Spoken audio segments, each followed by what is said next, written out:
আমি বানাবো বাঁধাকপি ডাল। এইভাবে বাঁধাকপি ডাল বানালে ভীষণ ভালো খেতে হয় বন্ধুরা।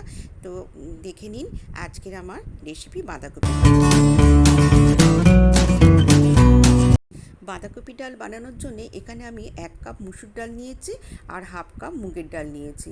নিয়ে ভালো করে ধুয়ে নিয়েছি আর নিয়ে এবারে আমি সিদ্ধ বসিয়ে দিলাম। আর বাঁধাকপিটা বড় বড় টুকরো করে কেটে নিয়েছি আর হাফ কাপ কড়াইশুঁটি নিয়েছি।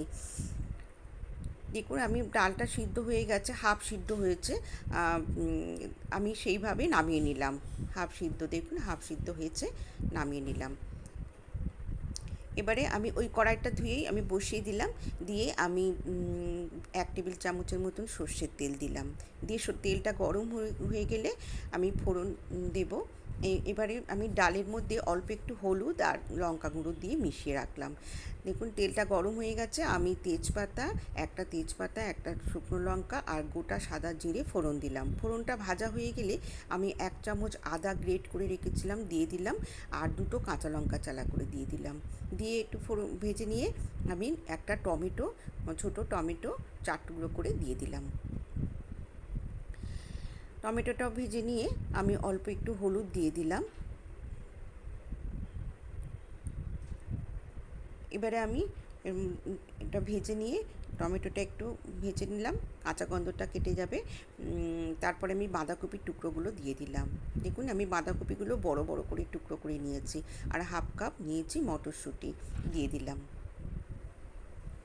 দিয়ে একটু ভেজে নেব তেলের মধ্যে, হালকা করে একটু ভেজে নিলাম। নিয়ে আমি ঢাকা দিয়ে রাখবো 2 মিনিট।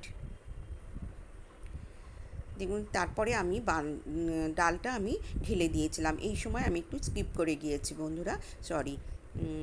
দেখুন আমি ডালটা ঢেলে দিয়েছি, ঢাকা খুলে ডালটা ঢেলে দিলাম। দিয়ে আমি মিষ্টি দিয়ে দিলাম। মিষ্টির জন্য আমি 2টো বাতাসা দিয়ে দিলাম। আপনারা চাইলে চিনি দেবেন আর স্বাদ মতো নুন দিয়ে দিলাম।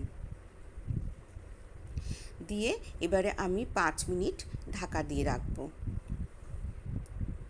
দেখুন 5 মিনিট পরে দেখুন ডালটা বেশ ঘন হয়ে গেছে আর ডাল সবজি সব সিদ্ধ হয়ে গেছে। এরকম ঘন ঘনই আমি রাখবো। এরকম ঘন ঘনই ভাতের সাথে ভীষণ ভালো লাগে খেতে, ভাত রুটির সাথে। আর এবারে আমি দিয়ে দেবো 1 চামচ ঘি।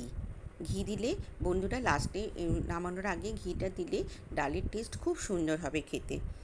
এবারে আমি গ্যাস বন্ধ করে দিলাম, দিয়ে 5 মিনিট স্ট্যান্ডিং টাইমে রেখে দিলাম। দেখুন 5 মিনিট পরে আমি একটা বলে পরিবেশন করে দেখাচ্ছি আপনাদের কত সুন্দর হয়েছে। এইভাবে অবশ্যই বাড়িতে একবার ট্রাই করবেন বন্ধুরা।